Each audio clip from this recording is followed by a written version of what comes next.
सीतारमण ने आत्मनिर्भर भारत पर केंद्रित पहला डिजिटल बजट पेश किया।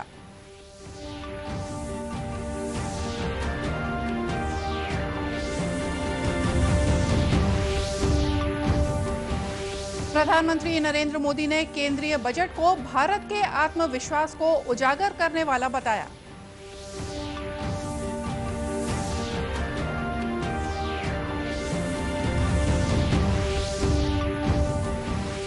आम लोगों ने केंद्रीय बजट का किया स्वागत, कहा स्वास्थ्य, परिवहन, शिक्षा, कृषि क्षेत्र के विकास पर दिया गया है विशेष जोर।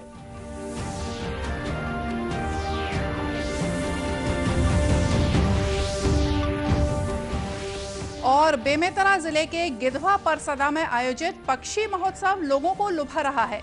चित्रों और फिल्मों के माध्यम से पक्षी संरक्षण को दिया जा रहा है बढ़ावा।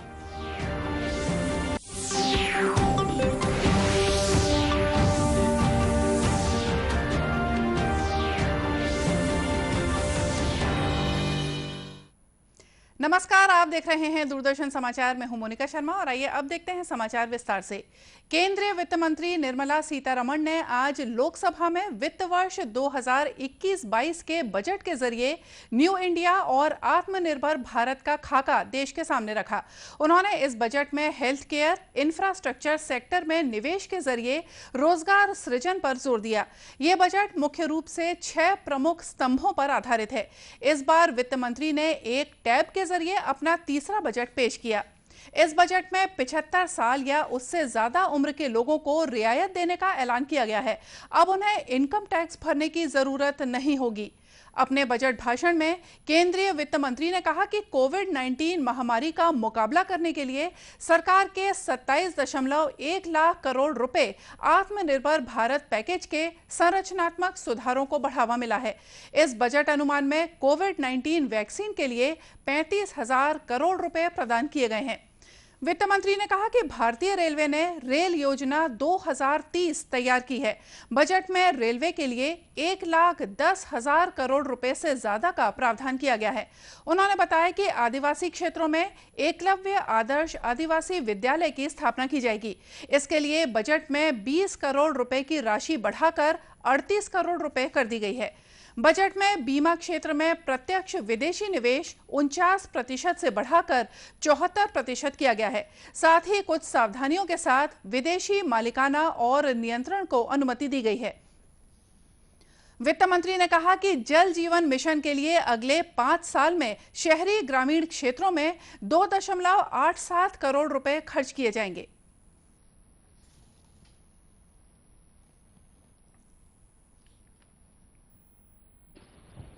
Universal coverage of water supply.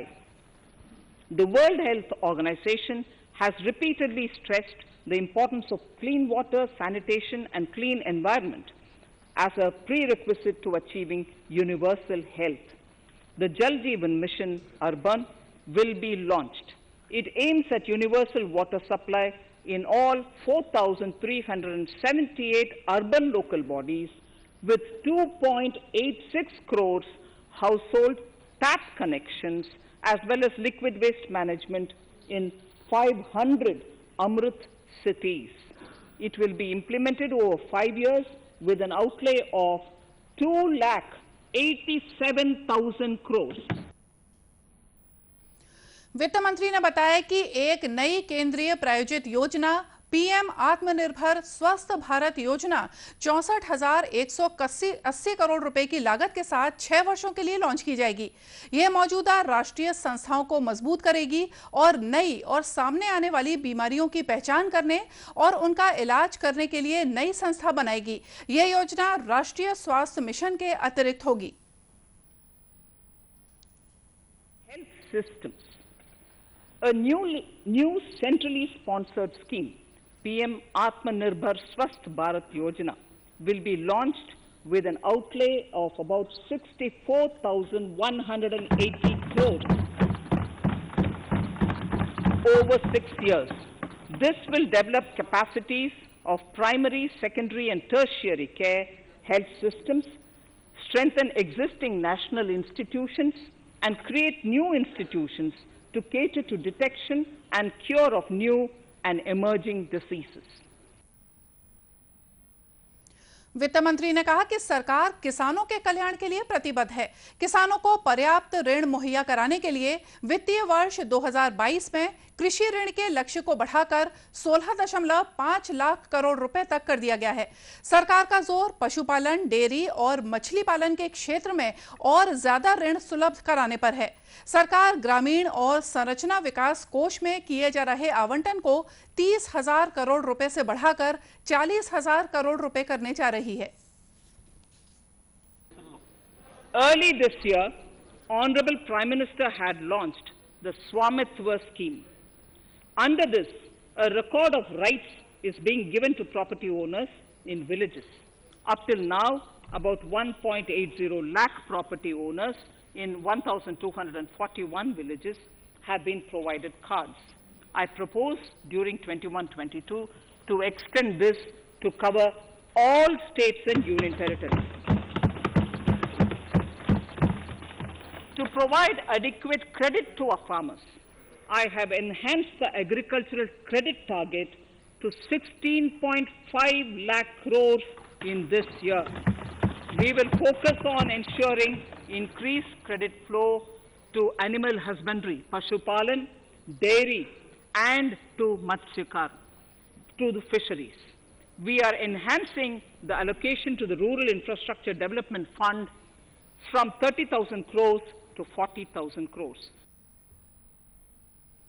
वित्त मंत्री ने बताया कि देश में शोध को बढ़ावा देने के लिए राष्ट्रीय शोध प्रतिष्ठान की स्थापना की जाएगी।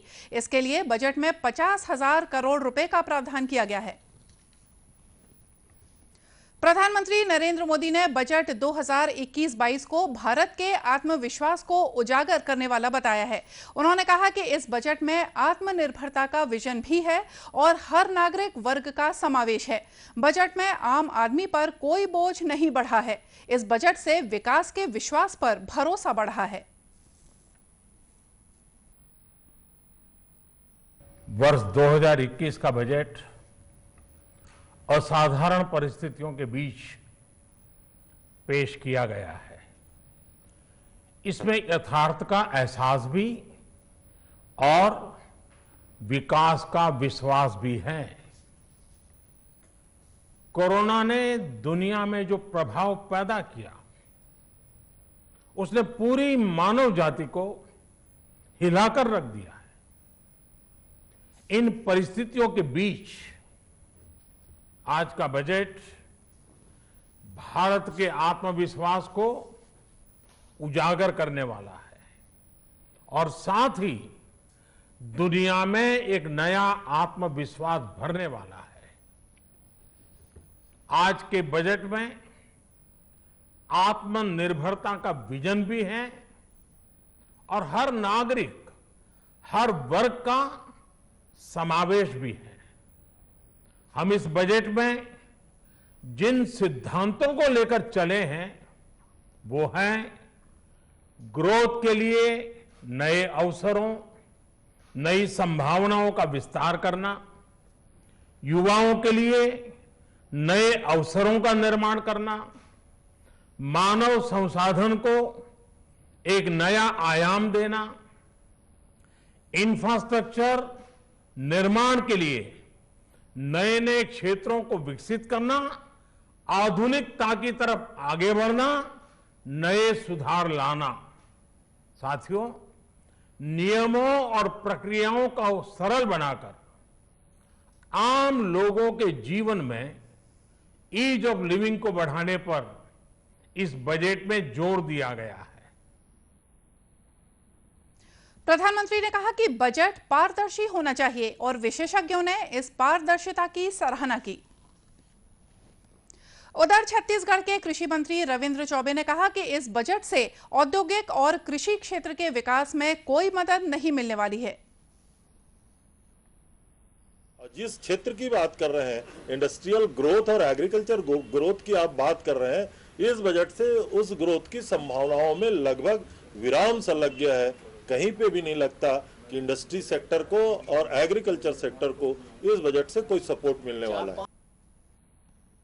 वहीं आम लोगों ने इस बजट का स्वागत किया है। उन्होंने कहा कि इस बजट में स्वास्थ्य सेवाओं पर चिंता की गई है, तो वहीं परिवहन, सड़क और शिक्षा क्षेत्र के विकास पर जोर दिया गया है।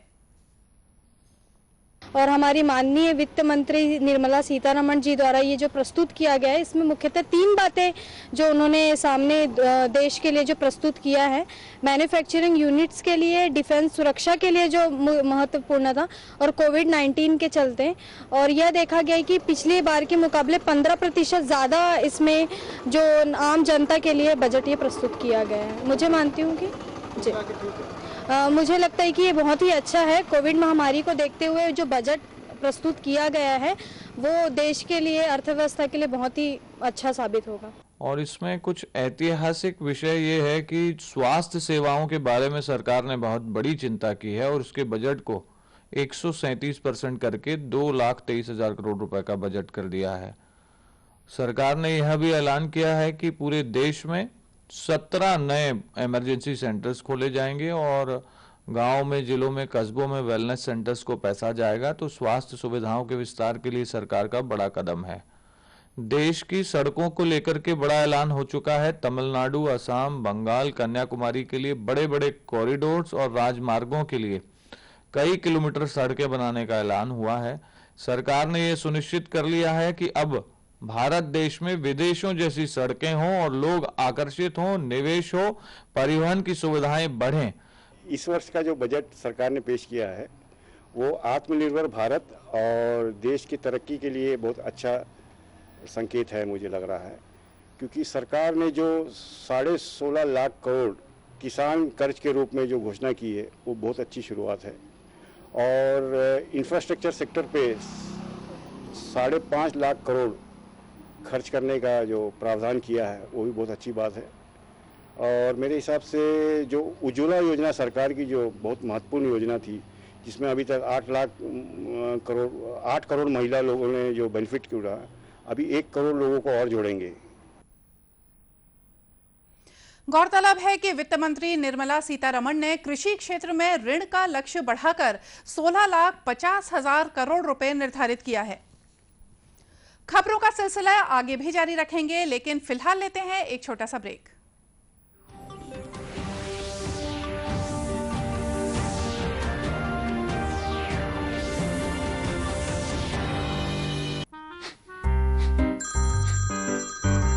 सर, आपका केवाईसी अपडेट करना है, नहीं तो अकाउंट और एटीएम कार्ड ब्लॉक हो जाएगा। सावधान सावधान, 2.5 करोड़ का इनाम मुझे। देखिए, अनजाने कॉल्स, फर्जी ईमेल्स, लिंक्स और जाली ऐप से अपना पिन, ओटीपी, पासवर्ड कभी भी किसी के साथ शेयर न करें। आप रहेंगे सावधान तो नहीं होगा नुकसान। आरबीआई कहता है, जानकार बनिए, सतर्क रहिए।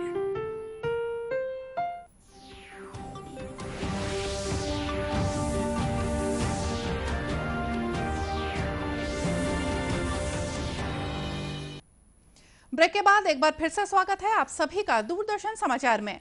कोरोना महामारी से पीड़ित होकर स्वस्थ हो चुके लोगों को विशेष मार्गदर्शन देने के लिए जांजगीर चांपा जिले के शिवरी नारायण में एक शिविर का आयोजन किया गया, जिसमें रायपुर और बिलासपुर से आए चिकित्सा विशेषज्ञों ने लोगों के सवालों के जवाब दिए। चिकित्सक अभिजीत रायजादा ने कहा कि अब देश में कोविड-19 के मामले कम हो रहे हैं, वहीं लोगों को इस बीमारी से बचाव के लिए टीके भी लगाए जा रहे हैं, लेकिन अभी पर्याप्त संख्या में वैक्सीन नहीं है, इसलिए लोगों को सतर्क होकर काम करना होगा।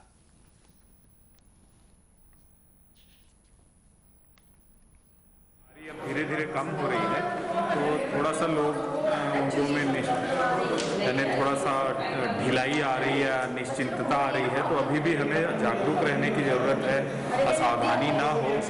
इसलिए जो भी कोरोना के दौरान या कोरोना होने के बाद जो भी लोगों को परेशानी। चिकित्सकों ने कहा कि किसी भी प्रकार के रोग को छुपाना नहीं चाहिए, क्योंकि कभी कभी छोटी समस्या भी बड़ी समस्या बन जाती है। इसलिए अपनी हर छोटी से छोटी बीमारी के बारे में चिकित्सकों को बताएं और उनकी सलाह पर इलाज कराएं। बेमेतरा जिले के गिधवा परसदा में पहली बार आयोजित हुआ पक्षी महोत्सव लोगों को लुभा रहा है और बड़ी संख्या में पर्यटक यहां पहुंच रहे हैं। 3 दिवसीय इस महोत्सव का शुभारंभ कल हुआ।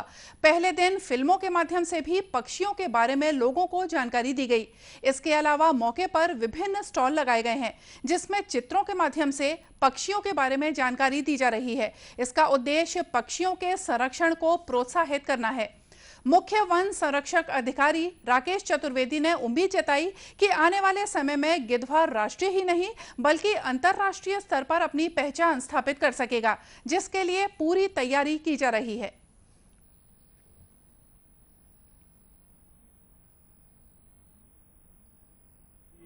महोत्सव इस जगह का ये इतिहास है कि पिछले 20-25 सालों से माइग्रेटरी बर्ड्स इस एरिया में आते रहे हैं और चूँकि लगातार बर्ड्स आ रहे हैं, ये इस बात का स्पष्ट परिचय है कि यहाँ की भौगोलिक परिस्थिति, पानी की उपलब्धता और यहाँ के स्थानीय लोगों का संरक्षण के प्रति जो रुझान है, क्योंकि उसके बगैर कोई वो बार बार नहीं आएंगे जी, तो ये एक जो ऐतिहासिक पृष्ठभूमि है।